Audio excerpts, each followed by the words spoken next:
Hi, this is Paul. I've been putting out some clips from some of the Randos conversations, and that I've been having. Most of the Randos conversations are still in the membership area. Some of those conversations will be released to the open channel.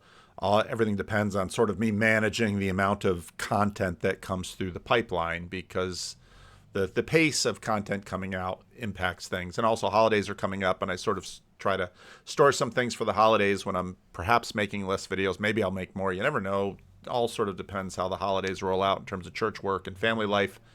But I'm going to put another little piece of my conversation with Ash. Yesterday I released one little clip of my conversation with him, this humorous story about him and the grade school kids that were sort of lining up these religious pictures on top of their desks in order to get better grades as Armenian children growing up in Egypt. Ash's full story is a really incredible story, and we really only got through half of it. We'll have another conversation. Ash has been around the corner a bit. He's done Exodus 90 with some people, and he's been out there, and he's got a great story, and so we'll continue to dig into his. But in response to his, somebody sent me this meme that's going around Twitter. And I'm not doing this to pick on the Orthodox by any means. I could do a similar thing for, maybe I should, three kinds of Christian Reformed people, three kinds of Roman Catholics, three kinds of evangelical. And all of this gets into the difficulty about talking about religion. And again, part of what's fun talking to Ash is that, of course, he grows up as a Christian minority in an Islamic country during this transition that Egypt has been going through in the 20th and 21st century. There's just so many moving pieces to this. And with religion, there are so many layers to this in terms of somebody's experience. And part of what I love about the Randos conversations is that it's not all of this theory that's sort of disembodied from everything, which is usually sort of how we try to come to terms and grasp it. It's all the individual life stories of people, and it's the reflection on their individual life stories. So here in this little meme, you have the Slav born in Russia, baptized by a pious grandparents under the cover of darkness, performs signs of the cross with 2 millimeter precision, wants 12 sons, still speaks Russians, chants Vespers from memory, possibly a spy, doesn't talk during post-communion prayers, thinks head coverings are hot. Then you have the new convert, can't grow a beard but is certainly trying, owns approximately 250 icons, still in the cage stage, listens to ancient faith radio in the car at every daily service, tried to live in a monastery a month after being baptized, nearly died, wants to be a priest, ex-evangelical, still uses Protestant language. And then the cultural Orthodox, probably named Georg or Dmitri, served at the altar as a kid, always late to liturgy, went to Mount Athos because his uncle has connections, his mom is really a good cook, hasn't been to confession in years, might have an accent. And what this shows is that, so I've been making my way through the McGill-Christ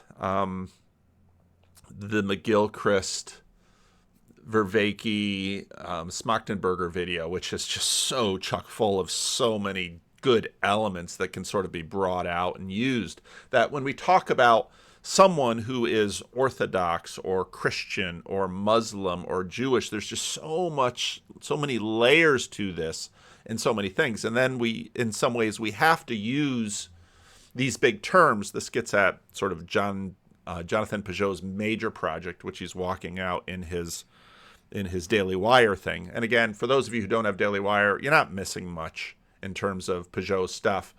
Pageau's stuff on Daily Wire is sort of a distillation of all the stuff that he's done anyway. It's good, don't get me wrong, but if you've listened to Pageau, you've heard it all before. It's just sort of repackaged and sort of tailored nicely in a little box. But we have to talk about Christianity or Protestantism or Orthodoxy, and there are definitely aspects to these things, but it intersects with the experiential. And what was so cool about Ash's conversation and Ash's story is that his life has so many different moving parts. Now, of course, Ash, at some point, we don't really get too much into where he's at right now. And I'll leave that if you want to look up Ash. He'd love to talk to you about it. If you If you know him, he'll tell you about it. I won't spoil the reveal, but you can just see now he's embodying, he's living in, one particular place in Christianity, his own perspective, so on and so forth. But what's beautiful about a life is that you've gone through all of this, and all of the different stages that people have gone through all have a part in contributing to where he is and who he is now. So I look forward to it. It's always again, did two good Randos conversations today. It's always frustrating to me that in some ways the Randos conversations are the most special part of the channel. I think in many ways they're the most powerful, most important part of the channel.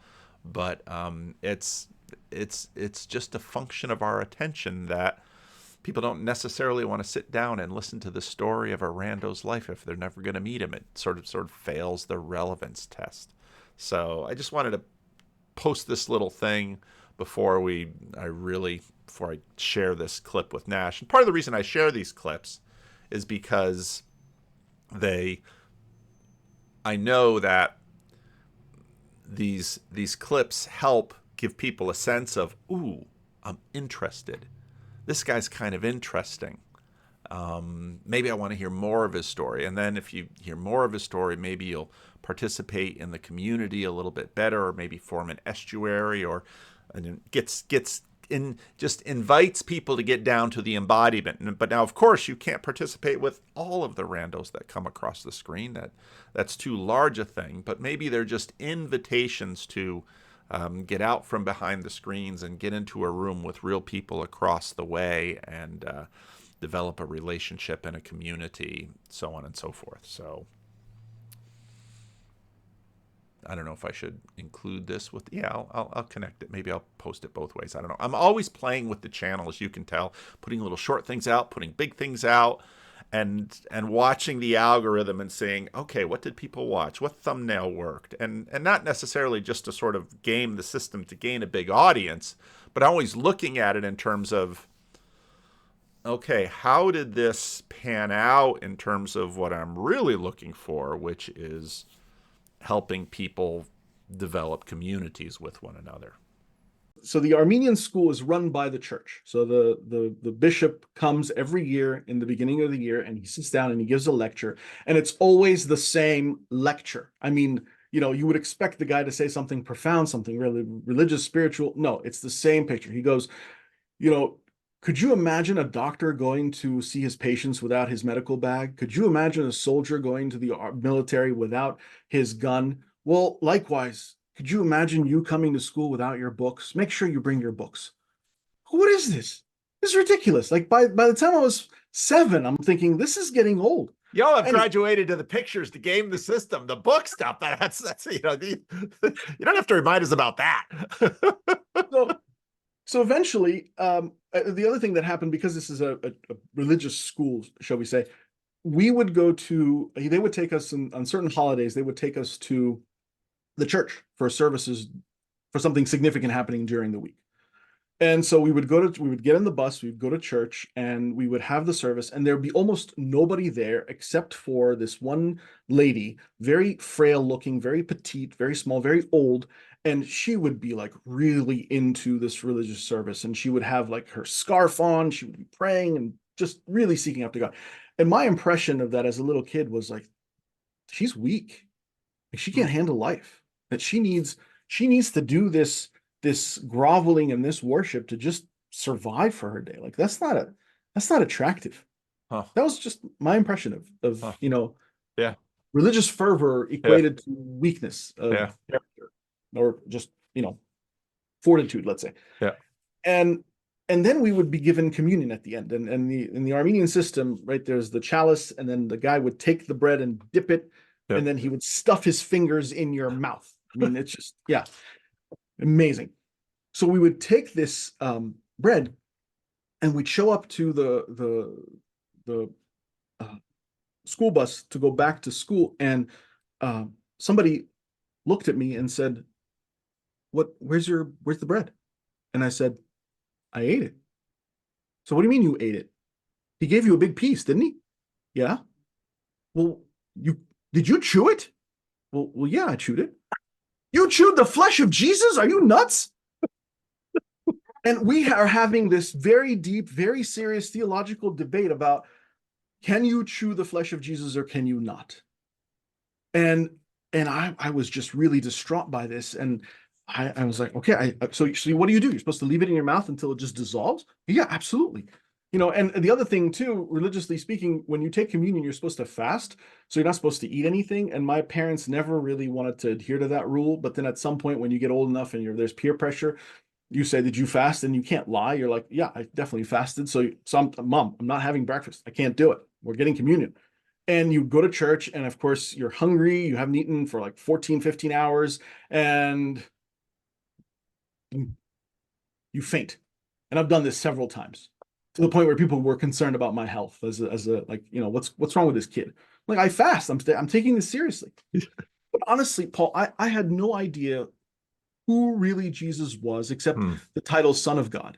And I was Hmm. like, so what does that even mean? I remember having the altar, and then there would be a picture of him on the right side being on a crucifix, and on the left side with the tomb, not a stone rolled away, but an actual tomb on the ground lifted, and then the Roman soldiers in terror, and then him ascending.